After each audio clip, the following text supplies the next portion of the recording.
Avalanche podcast. We got Eric, we got Megan, we got Rudo coming to you live on the day before the Avs start round 2 anyway. I guess other teams' round 2 has already begun. We're doing a bit of an early show today to break down Avs versus Dallas. There's a lot of storylines in this series. I'm not going to lie to you. There's a lot of storylines in it, particularly from the Avs side of things.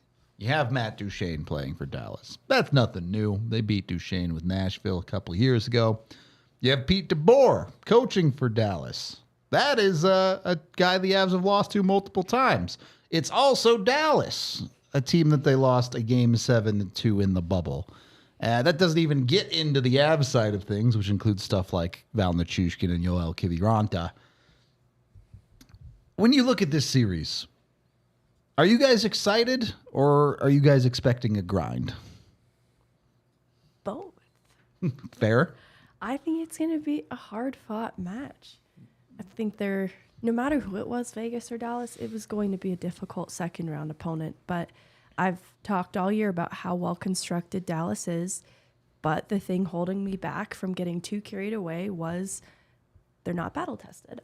They don't have the experience of going deep in the playoffs with this group, and I don't doubt that they can. I just need to see it to believe it.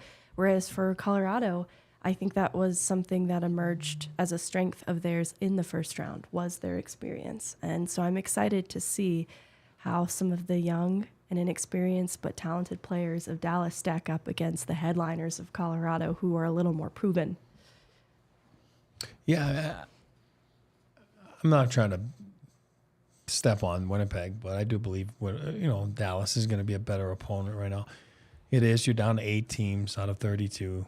There's no freebies. There's no gimmies once you get there. Yep. One of the toughest rounds to get through is the first round. It just is. It's just talk to anybody, talk to any player, coach, management. It's just tough. It's just a lot of pressure to get out. You can put the nerves away once you get to the second round because now you're playing basically for your childhood dream. You know what I mean? Because it's when you're little, you're always like, oh man, So you're like, okay, if we win this one, then we're going to the Final Four, right? So you're right there. It's a little less. I don't know why. You would think it'd be the opposite. Like your nerves would be like a little tighter. You're actually a little looser. So I expect the Avs to be feeling good about their game, and then same thing about Dallas. That was a big win. You took down the defending Stanley Cup champion. So I expect Dallas to be. There will be tighter games. And I know we said, well, after game 1, Hellbuck's going to be better. And then after 2, we're like, oh, God, he's going to be better in game 3. He just never really got better. So the Avs did a good job, and that just shows you how powerful their offense is and how special their players are. But I do believe the Avs know, and that core knows, they know how to win that 1-0 game if they have to. So whatever you throw at them, I feel confident that the Avs can go with it, take it, and adapt to it. They're going to be well rested. I've said it last week. I'll say it again. I'm a big believer in short series. It does pay off down the stretch. You might pay for it the first 10 minutes of the game that you're back. Yes. But then figure it out and get a couple saves and go from there. But I do believe the Avs will be very, very ready for this series, and I do believe that Dallas is up to the challenge. Dallas is up to the test. They build themselves knowing that somewhere, somehow, they probably would have to go through Colorado. It's a little bit like the Avs in Detroit back then, where you're like, okay, this is probably why we got, Chris Tanev at the deadline. This is probably why we, built ourselves a little bit differently. We talked about it, passing the baton to Wyatt Johnson, and then where you're inflecting a little bit of younger guys and some fresh legs and younger legs, and so I think it's gonna be a tighter series. And again, kind of hard to Captain Obvious over here. Like I don't expect to be like the Avs to score 5 to 7 goals a game. I don't see it. Again. If it happens, that'd be awesome. I don't see it. I don't think it'll happen. I think that if you look at the end of the first round, like game 5, 6, 7, there's a lot of 0-0 games going into the third, and it's a little bit more of a chess match. It's a little bit more of a grind, and Dallas seems to be able to smother you too, and then the Avs are going to have to do that too. You know what I mean? So, and I know Josh Manson had 5 points, which is awesome, but he did say it after a couple games. Like, I got to be what I am, which is play tough in front of the net. A crusher, not a rusher. Exactly. Which is awesome. You'll take it, but remember who you are as a person and remember who you are as a identity of a team. To your point on the rest factor, obviously it's a quick turnaround in Dallas. That's what you get for going a 7-game series. But I think it is worth noting no extra day off anywhere in this series, no matter how many games it goes. Yep. It's not like that Winnipeg series where they had that extra travel day. So Dallas really doesn't get a whole lot of chance to recuperate. And I wanted to go back to, I wanted to start with Megan's talk about the headliners. Because I think the reality of the Avs is, of the 31 other teams in the NHL, the Avs will have the headliners against 30 of them. Maybe only Connor McDavid is Right. someone that headlines higher than anyone on the Avs. And when you take McKinnon and Makar and Mikko, let me ask you guys this way. How much more can they get out of those top guys for Colorado in this Dallas series? Well, Mikko Rantanen obviously came up big in Game 5. Game 5 for Colorado, but through that point, a lot of production, just kind of sneaking assists on the power play, which is important, right? They need to convert on the power play as well, but I think he has more to give 5v5 than we saw. And I think that on the power play as well, though he collected some of those points, I think he has more to give in special teams in that regard, just because looking at how Dallas's power play stacks up against Colorado's, Colorado does have the slight edge, but Dallas has pretty good special teams. So they're going to need their power play to be even better in round 2 than it was in round 1, just because I think they're going to be taking on a slightly better penalty kill opposite them in Dallas. Yep. That's where Mikko Rantanen, I think, has more to give. And then defensively, Cale Makar has more to give. For sure. He helped to act as a conduit for a lot of their production from the back end, and they're going to rely on that as well. Yeah. It kind of counts as their depth scoring, where they can expect some contributions from the back end, but they need him to be a little bit more reliable defensively, because that is where Heiskanen, Harley, Tanev, Lindell are pretty steady and solid, and were in the first round, allowing very little chances against for Dallas. Yep. And that's going to also challenge Colorado as well. Then just the overall shots allowed for Dallas in Vegas in the first round was a lot lower than they were used to seeing with Winnipeg. And Winnipeg had a strategy for limiting Colorado's chances too. Colorado just found a way around it from 1 into game 2. And so I think that's going to be true of this series as well. But Dallas will probably make any scoring that they come by a little harder to come by. And so that's where I think that Rantanen has more to give. Makar defensively has more to give. Yeah. It'll be an interesting conversation, I think, offensively for Colorado, because I'm 100% with you. I think Rantanen has more to give. I think you might even have a little bit more to give out of McKinnon. Not that he wasn't very good in the Winnipeg series, but I just think there's a little bit more there when it comes to production. And my question is, how does that look against a Dallas team that is... I'm going to be honest, Winnipeg did not do a very good job of slowing down Colorado. Yes, they made Colorado change systemically. Colorado moved a little bit more towards dumping the puck in and going and chasing it. But Colorado was still able to use their speed extremely well against Winnipeg. We've seen Pete DeBoer teams before. Historically, they've done a pretty good job of slowing the Avs down. What does that look like for the top guys and really the entire lineup? Is this going to be a, hey, Nathan McKinnon has more to give, but it's quality play, doesn't necessarily show through in the production side of things? Or is this the Avs finding a way to break that Dallas defense down and use their speed effectively? Well, Nathan McKinnon excels at clean, controlled entries for Colorado. And it might not be as clean and controlled against a Dallas team, but I still think that he can use his speed to help them gain the zone. And then from there, some of the hard workers can help to establish the zone. Sure. And that's where I think that they'll create off the cycle more so than they'll create off the rush, just because I think that's where Dallas is going to limit those opportunities to create off the rush. So I think that we're going to be seeing a strong possession game from Colorado, and it is going to be working hard to protect the puck when they have it, retrieve the puck when they don't and go for those second and third attempts like they did against Hellebuck, because Ottinger is another good goaltender that they're probably going to have to get bodies to the net and act as screens in Val Nichushkin and Arturi Lehkonen like they did in round one. It's going to be important. And the way that they got those players to the net was by driving play deeper behind the goal line. And that's where the hard work comes into play. And so maybe that isn't Nathan McKinnon's forte, but he is more blue collar in the playoffs in that right than I think that people give him credit for. Yep. And that's where I think that he can be a physical force that helps to move play deeper into Dallas's end and allow them to get some of the inside ice and high danger chances inside home plate that are going to be made more difficult by Dallas. I think they're going to make that ice very difficult for them to get. Josh is making a point there that I was going to make. Dallas basically playing 5Ds. Mm-hmm. So they just went through Mills a 7-game Lundqvist series. is seriously playing 6 minutes a night. Yeah, like so that, I mean, just scratch that. That doesn't count. So you're playing 5Ds.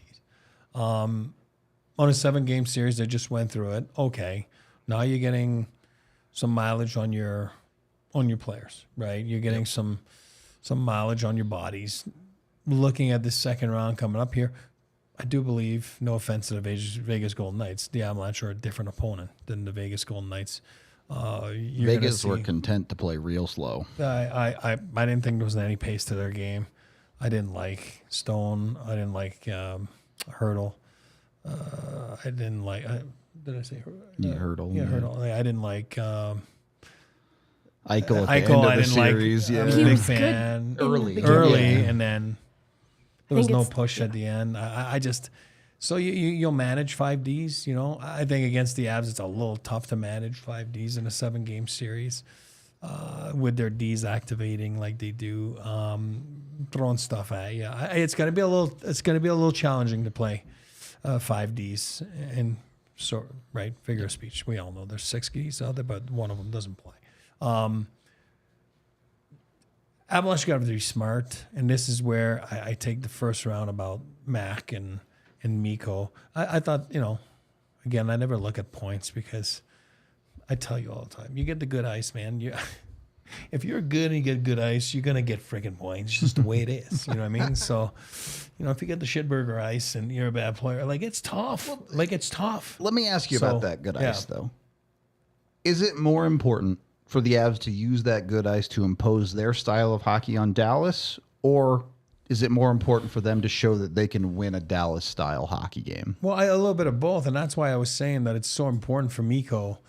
I don't care about the 9 points. I just want to have a more complete game. You know what I mean? And if you do that, you were opportunistic. Yes, Hellebuck wasn't that great. We expect Ottinger to be better. Yep. You're going to have to fight a little more for it. When I say it's the moment, the goal, the assist, they're going to have to be smart. And I thought they were against Winnipeg. If it's not there on the rush, because, that's what everybody tries to do. It's again, don't have to be Captain Obvious here. I mean, everybody's trying to do the same thing. They're trying to slow the Avs between the two blue lines. Well, no crap, right? I mean, that's just... If you can't do that, you're getting your doors blown off. So that's it. So you're going to have to do that. No, I don't believe the Avs are so smart. They're so experienced, and they're not going to be stubborn with their game. And I didn't think they were against Winnipeg. I thought at times when it wasn't there, they were smart, and they were, a little soft dump and, and then go work. I do believe when you have 5Ds, I don't care if you're McKinnon or if it's Woody's line or whatever it is, you have to go play below the goal line. You have to go tire those guys. It's not fun to play defense. Chris Tanev doesn't like to play defense. Nobody likes it. They're lying to you if they do. Nobody likes it because you are breathing heavy. You are freaking wasting energy. You are it's just so different. And then once you go cross the red line, then you go play on offense, like you're on the playground. You feel good. Nothing's tiring you out. It's awesome. You know what I mean? And as soon as you got to go back, that's the freaking part that sucks about hockey. It's not fun. It's not fun to defend. But the Avs, I think, do it. And that's why I believe they didn't give up much in those 5 games is, they are smart. They do believe that their offense starts with their best defense. And obviously they have the elements like the backhand to move pucks, and like Toronto couldn't do that, right? Because there are guys aren't really mobile. They can't really move pucks. So they're constructed, they're built that way to not spend time in their own end. And that's why when I hear like, oh, Sammy Girard can't defend in the front, well, no shit. Yeah, I don't think he can move Jamie Benn in front of it. And I agree with you. That's just not what he's there for. But the part of it is, then don't spend time in your own end. Get the hell out of there quickly. Then you don't need to do that. Now there'll be times when you have to do it. And that's why Josh Manson exists. That's why again, exactly. So it is what it is. But I do believe the Avs, if they can be smart with the cliche of the puck management, but it is. You can't be stubborn with your game. Once you get to those 8 teams left, you can't be stubborn. If you're stubborn, it's a big no-no. It doesn't work. Teams are too good. Teams are waiting for you. And then I do believe Dallas is going to try to smother it a little bit like they did to Vegas and play a tighter game and then kind of wait for their opportunities and be smart about it because they know you don't need to be a rocket scientist. Like on paper, the Avs have some serious weapons. Yep. So if you're going to go in a track meet with them, that's what Pete DeBoer said. Right? Well, we're not going in the track meet with them. You know what I mean? So I think at the end of the day, the Avs have to be smart with their puck management, and then they have to be smart with not being stubborn with their game if there's stuff taken away. And then next round, there'll be even more stuff taken away from you. And then the final, there'll be more stuff taken away from you. So, and you're tired and you're mentally drained and you're physically drained. And that's what the playoffs is. Well, make sure you're ready for the bright lights of round 2 with Shady Rays. Go get yourself the quality shades that are built to last from Shady Rays. Shady Rays is an independent sunglasses company that's been rated 5 stars by over 300,000 people. They have hundreds of options to choose from. Of course, we love their sunglasses over here. And they even have options that include sight correction. So if you do want some sunglasses that you can see with, Shady Rays can do that too. Go check them out if you haven't been over there yet. Of course, a ton of great sunglasses, but the best part might be their replacement deal. If you lose them, you don't like them, or you break them in the first 30 days, Shady Rays will replace them completely for free. Exclusively for our listeners, Shady Rays is giving out their best deal of the season. Head to shadyrays.com and use code DNVR to get 35% off polarized sunglasses. Again, go try them for yourself over at Shady Rays. And once you're looking good in your sunglasses, head on over to ClutchBet. ClutchBet Sportsbook is excited to be a partner with us here at DNVR and offer more unique promotions and odds boosts on Colorado's hometown teams than any other sportsbook in the state. For Avs fans, they're currently offering a $5 bonus bet for every game the Avs win during the Stanley Cup playoffs. So make sure you go get in on this. To be eligible, all you have to do is place a futures wager of $25 or more on the Avs to win the Stanley Cup, and ClutchBet will take care of the rest. They've already won 4 games. You've basically made your money back already. So go get with ClutchBet right now. New players are also eligible to get a 100% first bet match up to $250 in bonus bets paid over your first 5 weeks. Download the ClutchBet Sportsbook app today and be sure to keep an eye out for other great promotions and offers for the Avs, the Nuggets, even the Rockies and Broncos. There's a ton more you can do with ClutchBet. Of course, you must be 21 or older, located in the state of Colorado. Please gamble responsibly and call 1-800-GAMBLER if you or someone you know needs help. Second period of the DNVR Avalanche podcast. We've talked about the stars. That is the Avs stars, not the Dallas stars. I want to move down the lineup into the forward depth because I think Colorado pretty clearly has the edge when it comes to the top guys. Who has the edge when it comes to the forward depth? Can Colorado be on par with the Dallas that has a Wyatt Johnston a little bit down the lineup, that has a Logan Stankoven who's been very good in round 1 at least for them? Can the Avs keep up? Can the Avs be better, or is this something that they're just going to have to manage? Well, I think Eric asked about Mason Marchment, right? Yep. The health of him. If he comes back to this series, it makes a really compelling case for the depth side by side. It's not to say that this argument hinges on Mason Marchment alone, sure, but it is what sways, I think, me leaning towards Dallas's depth towards Colorado. I lean a little bit Colorado because the hope, too, is that a Jonathan Drouin enters the round at some point, and that just means a top 6 player can be an option for the middle 6, and that just makes the overall picture for the depth even better, because I don't necessarily expect Colorado's depth to perform the way that they did coming out of round 1, but it still outperformed the likes of Matt Duchene in round 1. That's a key piece in Dallas's depth that they need more from. I'm not going to discount that Dallas had 8 20-goal scorers in the regular season, but that's where their depth has more to give in the postseason. And I think that in looking at the production from a lot of their forward group in the regular season, they do have more to give. But Colorado's depth showed up. They got a lot out of Ross Colton. Miles Wood stepped up in a big way. And I think that it's not necessarily going to be as easy for them as it was in round one, but I think they'll be able to go line by line with Dallas. And in looking at what Yakov Trenin did for Colorado coming out of the first round, I think he's an intriguing piece that makes me look at whatever that fourth line matchup is and kind of favor what Trenin was capable of doing because they can handle it. Dadonov and Sagan, like having that as a third line is still a pretty competitive third line. Like you're still looking at a third line that's a bit mysterious because Joel Kiviranta isn't quite ready to return. But if Kiviranta comes back in this series, I really liked what Colton, Wood, and Kiviranta did as a third line. I feel a lot more comfortable about that matchup too. It kind of feels like a cop-out because I'm giving credit to both sides of the argument, but based on what Colorado's depth showed me in round one, I'm inclined to give them the edge. Dallas's players still have a little bit more to show for it.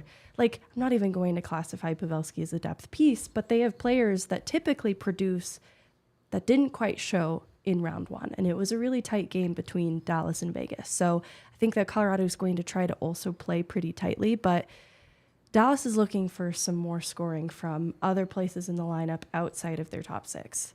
Whereas Colorado got it from a little bit of everywhere, to include their back end, which was highly productive. And I think that's also where Dallas could sneak up on you with the Haskinens of the world. Part of me hates that I've become this guy. And I am not a person that puts all the stock in the world in experience. But what has Matt Duchene won as a depth guy? How effective has Matt Duchene been? When you compare him to an Arturi Lehkonen that has forget his time in Colorado. Look at his time in Montreal, scoring series-winning goals against Dallas, no less.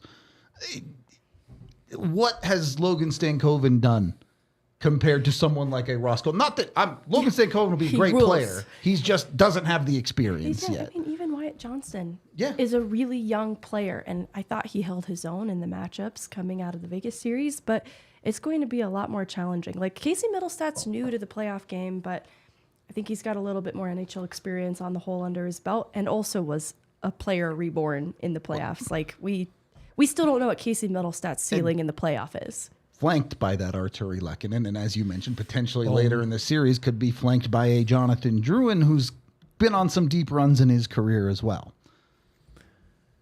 No, I agree. Listen, experience. It's not being that guy. It's like it's a fact. Experience is a fact. Like it was 75 years ago. It was last year. It is this year. It's a fact. Because you know what if you can count on someone or if you can't count on someone, and then you know if someone can do it or someone can't do it. But if you've never seen them, then it's an unknown, and that's why it's a little scary because you're not sure. Casey Middlestat was an unknown when they make that trade to go for a second line center, but now Casey Middlestat screwed himself. He did because he can do it. Now so the now expectations you absolutely. Yep. That's how it works. You know what I mean? But if a guy never does it, I'm going to use Mitch Marner. I don't want to piss on him, but he's never done it. Never done it. Every year it's like, oh, he's never done it. He's never done it. And it's a different ballgame. Everything goes out the window from regular season. Everything goes out the window. It is not. They should call it a different sport. They should have a different name for it. It's not hockey. It's playoff hockey. I mean, I don't know. It should be under because it's not the same thing. It's not. And I think the Avs made that run. Obviously, the championship, they win. They lose some pieces, and then the salary cap makes you make decisions, and whatever you do. And then last year they're chasing it the whole year with the injuries and everything. And then this summer, like, okay, there was two parts to it, right? So we got to be greasier. We got to be a little bit tougher in the trenches, and hence Miles Wood and Ross Colton that became best buddies, which is awesome. It has nothing to do with it, but it does bring a different element to the machine guns they have at the top.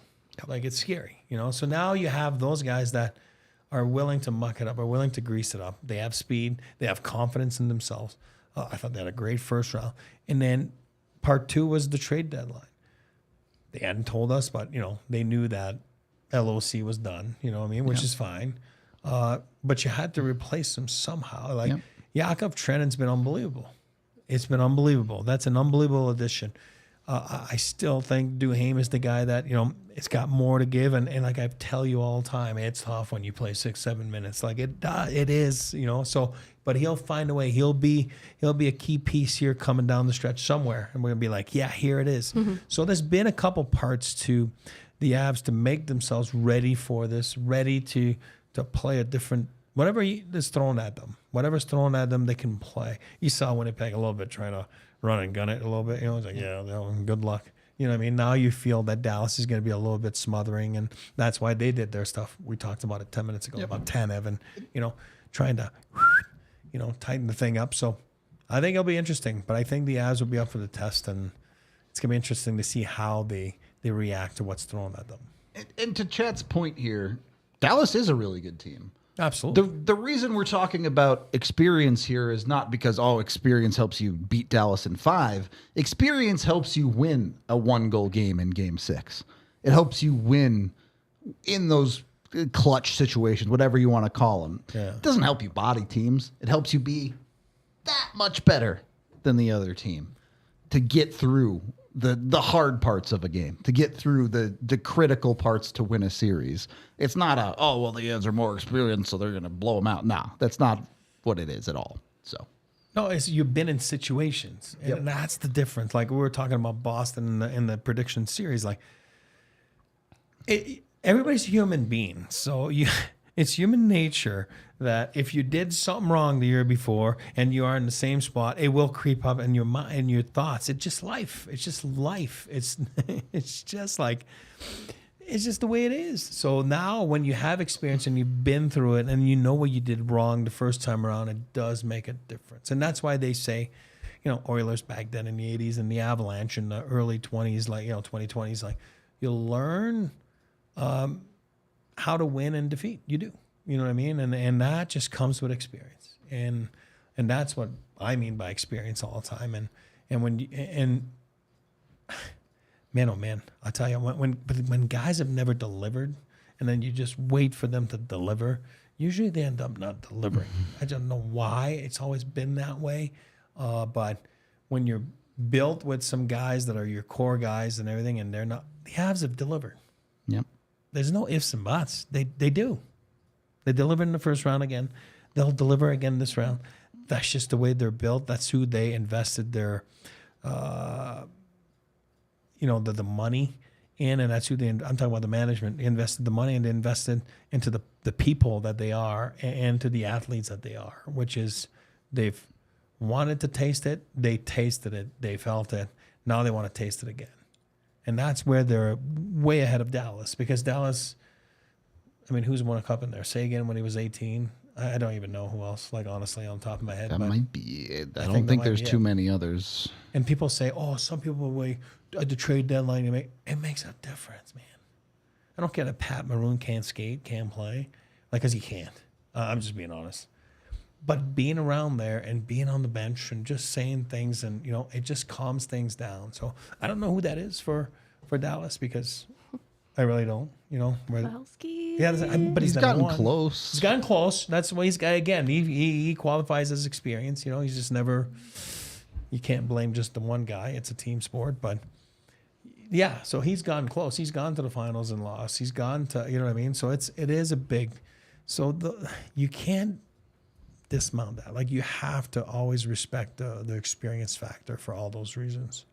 I think it lifted the Avs in this first round because there is no Jonathan Drouin. You lose Kiviranta. Yeah. You shelter Kovalenko in his first ever NHL games in the postseason. Yep.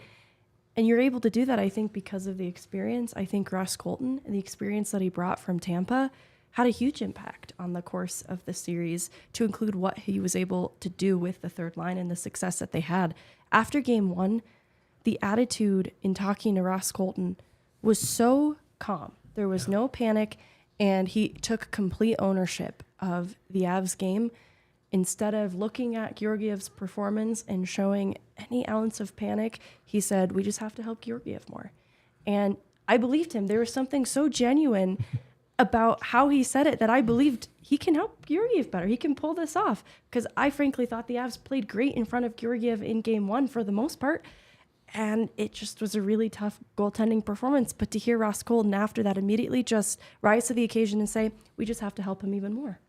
It showed such a backing and support in Georgiev that I think went a long way in the turnaround that Georgiev had, because Ross Colton's not the only player, right? There's other leaders in that room that share in that attitude. And I thought that was impressive in Colton specifically. But I think it's a testament to the rest of the leadership too, the turnaround that they were able to have in that series. And how, we see Zach Parise on a second line. I think part of that is the experience that allows that to work. I don't know that we continue to see that through the entirety of the playoffs, but it just speaks to the type of player that the Avs targeted around the deadline as important additions to this group. And then I go back to coaching. I think that Jared Bednar, the experience he brings as a coach, is how this team is able to adapt, especially to the way that the Jets tried to stifle them and keep them to the outside. Colorado adapted. And so in the way that Dallas will try to contain Colorado's speed, I don't doubt that Jared Bednar will have a very in-depth game plan to counter that. It's when it comes to the forwards, again, Avs pretty clearly have the advantage in the Stars. The depth is maybe a wash, maybe you lean one way or another depending on who gets who back. If Jonathan Drouin comes back, maybe you feel like the Avs are better. If Mason Marchment, maybe you feel like Dallas is better in the depth. But certainly a very close shave either way there. Whichever one you're watching, make sure you're enjoying your game day snacks from Circle K. Go get part of the inner circle today. Get 25 cents off a gallon on your first 5 fill-ups. You're going to need that gas to keep up with the Avs, I'm telling you. You can also get a bunch of amazing snack deals on game day. Your 6th item is usually free, whether you're buying donuts or pizza or drinks, whatever it might be. You can get it from Circle K with that QR code on screen. Get part of the Inner Circle today using that, or go to circlek.com/inner circle to get a part of it. You get 5 free Polar Pops just for becoming part of the Inner Circle. So jump on it today with Circle K. And once you got your snack fill, if you're thinking about going to an Avs game in the playoffs, get your tickets through Game Time. Game Time can get you $20 off your first purchase when you sign up with their app with code DNVR, and they guarantee you the best price on tickets. Go get with them, whether you use their section selector to save 18%, a great option for Ball Arena since there's no bad seats in the house. You can get last-minute ticket deals, and the best part, Game Time guarantees you the best price. If you find a ticket cheaper elsewhere, they'll reimburse your account 110% of the ticket price because they're so confident about it. Even if you're going to other events, it does not have to be Avs playoffs. It could be the Nuggets, or it could be a concert, or you're going to the theater. You name it, Game Time has the tickets available for you. Go download the app today. There's a link down in the description. And be sure to use that DNVR code when you do sign up with Game Time to get $20 off your first purchase. Third period, I can count numbers in the DNVR Avalanche podcast. Defense. Once again, Cale Makar, star better than anything Dallas is going to be able to put on the ice. Not that Miro Heiskanen isn't great. Cale Makar is just better. I love Heiskanen. Me too. But true.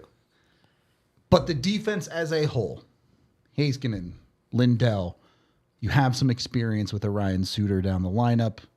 Eric mentioned Chris Tanev as well as one of their deadline acquisitions. Who has the edge as a whole for the defensive unit? It's one of those, like I've talked about how Dallas looks on paper. Colorado on paper has the edge. However, defensively out of the first round, I think that the top 2 pairings for Dallas played better defensively than Colorado's top 2 pairings. However, I still think the third pair in Colorado with Walker as an asset there makes it highly more competitive than whatever the third pair ends up being if Lundqvist plays again for Dallas, which I'm not sure of. But, that's the thing is like Walker really sounds good then opposite of whatever the third pairing might be for Dallas. Yep. And then defensively, I know Makar and Taves have even more to give. It's not even to say that they played badly. They just got really great out of Heiskanen and Harley and Lindell and Tanev. Yep. I still like Lanson's first round had highs and lows. Like that pendulum swung a lot of different ways. It did. And I think that's something that studies. I think he was just excited to be back in the playoffs at 100%. I think he was robbed of that last year. Yeah. And then Gerard going back to the Cup year, he was also robbed of some important games. So I think that second pairing can still be competitive with what Dallas has to offer. So side by side, I think Colorado has the edge on paper, but they just have a little bit more to give than they did in round one, specifically defensively. Yeah. Because as far as production goes, Colorado blew their D's production out of the water. For sure. And that's a good point there, Megan, because I always say, like, right, do what you do best. Be who you are. Don't try to be something you're not. Now their decor has to be what they are, which is what? They have to activate. They have to be the best, point production decor in the National Hockey League. It's not even close all year long. And then I do believe they are in the first round, too, even though they only played 5 games. I'm going to be like... Makar and Taves had 14 points That's alone. my point right there. I mean, they have more points than the Yeah. entire Toronto Maple Leafs. I mean, that's just in 5 games. So my point is be who you are. And that's a good point by Megan there. I agree. You're going to have... Don't try to be something you're not, because that's not going to work. Yeah. So part of their makeup is obviously with their top guns up front and top heavy, and is their decor. But now you're adding Casey Middlestad. That's now turning into a monster, two-way whatever guy, you want yeah. to call that. It's awesome to see, and he's loving it. And he's like, yeah, give me more. I love it. When you make that acquisition, you're assuming that he's going to want it. You know what I mean? But you never know until you do it. Sure. Right? And it was a small sample, 1 round, but it was a hostile environment. It was against a good team, and he did it. That's why I say he screwed himself. Now he's got to do it. Now there's expectations, and it's not like, oh, this guy can't do it. No, he can do it. So I do believe that the decor for the Avs, here's what I'll say. If they can repeat, you know what? Zadorov's not here anymore. We can't blame him for those nice little pizzas or whatever. And I love Z, by the way. Just that. You do. It's I true. do, but he's prone to the bad play once in a while. Here's what I'll say about them. Did they make some bonehead plays in the first? They did. Even in the first game. But overall, as a 6-man unit in those 5 games, they did a freaking fantastic job. The Avs didn't give up much. You know what I mean? In those 5 games. And if they can do that if they duplicate that, here's what I'll say. If they can duplicate that, they'll be in great shape in the second round against Dallas. Walker, more quietly than Manson, also had highs and lows that I get excited by the highs. Like the lows For are sure. kind of like, okay, that was obviously a mistake. He knows better than that. Yeah. I'm not expecting those mistakes to continue happening, but the upside for Walker, I think, hasn't been fully realized in these playoffs. I don't think he's going to become like a player that totally takes over a series, but I think he's going to have big moments. I think that he can have big moments. Similar to Middlestat for me with Walker. It felt like Yeah. he improved as that series went Yeah. on against He's I think we Winnipeg. talked about Yeah. it. Him, it's more like the penalties, right? He gets himself in trouble, then he takes a yeah, penalty. for sure. Can't- Which I don't mind that. You don't want to take the dog out of him. You know what I mean? But you got to be careful. Like, I think somebody was talking on chat about penalties. Like, the Dallas doesn't take a lot of penalties. They as don't. long as they're not taking him in the offensive zone. That's, All right. you know what? You'll defend the other ones. Yeah. It is, or the stupid mouthy ones, which, again, in the playoffs, those are rare.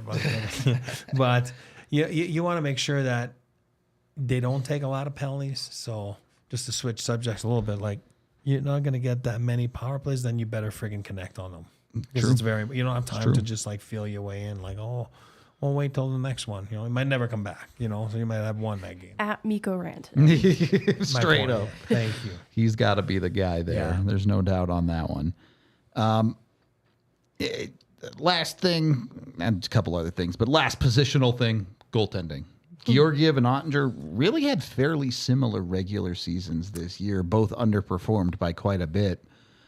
In round one, it felt like they both started pretty rough and then found their game as the series went on. I have to give the nod to Ottinger if it's me. Are we in agreement there? Yeah. Okay. I agree. I agree. It was the same season. A lot of wins, but not always at the top of their game. Yep. Obviously, Georgiev had that tough first game. Then, he settled in quite Ottinger nicely. gave and up, he did. 5 on 16 in his first game. Yeah, too. and then Like, that's very similar in the playoffs, too. They just all of a sudden, they found their grooves and they were good enough to give themselves and their team a chance to win. So very similar. If you just go on reputation, I think you're going to go Onger for that reason, for whatever reason it is. But they both need to be good. They both can't be bad. And I think that, one of them's going to have to be great. And I might be the thing that swings the balance in that 7-game series. It's almost just as much a concern for me with Georgiev in round 2 as it was in round 1. But Georgiev did a lot in round 1 to improve my trust in him. But it's still, like Eric said, by reputation, there's still existing concern around Georgiev and just his ability to continue to mentally reset if it's necessary again as quickly as he did.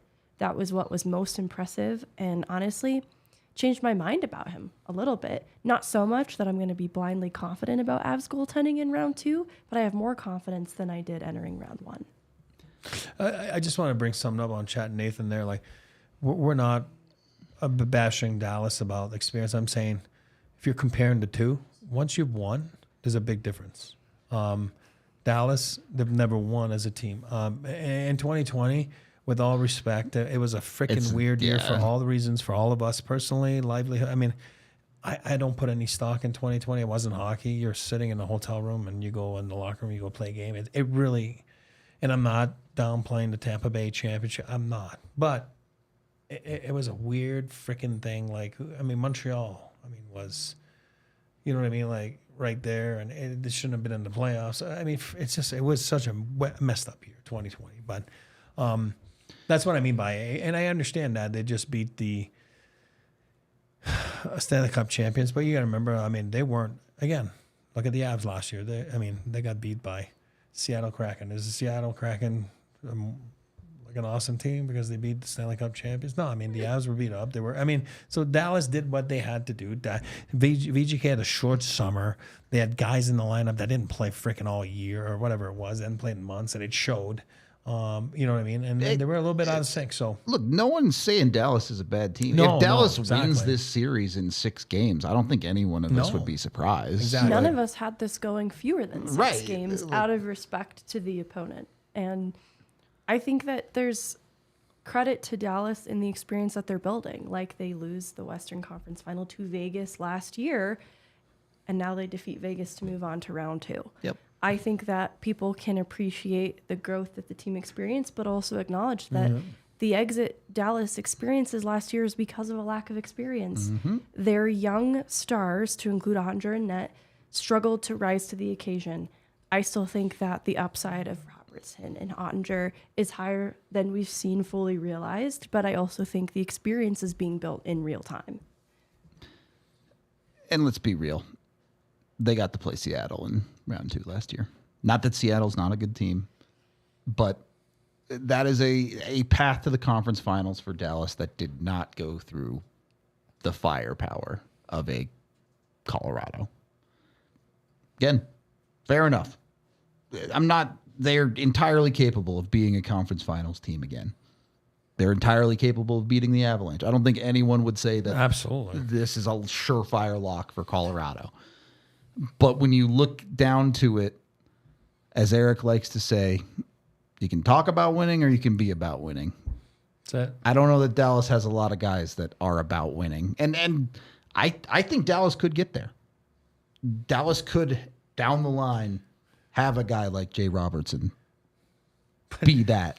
Yeah, I think he's becoming that. I think, that's what he's growing up to be right now. And if he beats the Avs, if they go out and win this series, maybe you can say, hey, he took that next step. He's Eichel there. was that until he wasn't. Exactly. It just took Yep. one long, deep playoff run to get there. Yep.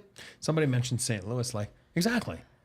You know what? But before that, like Ryan O'Reilly, are you about winning, or are you talking about winning, or are you it? Then all of a sudden he is it, right? You know what I mean? And then you're not it till you're it. You're not it until you're it, and unfortunately, that's how you judge in this business. And that's the same thing with goaltending. And he can't do it in the big games. Like, who knows? I don't know. You have to go do it. Yep. You have to go do it.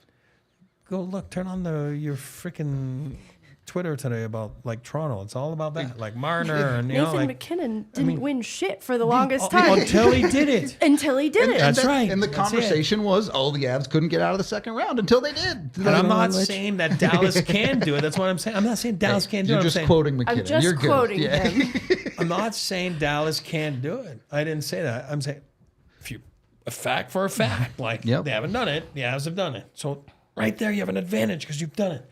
Until these guys do it, then you can say that as a freaking point that, they can do it. Yep. I don't care going to the finals or I don't care like whatever it is. Have you done it? That's it. Okay.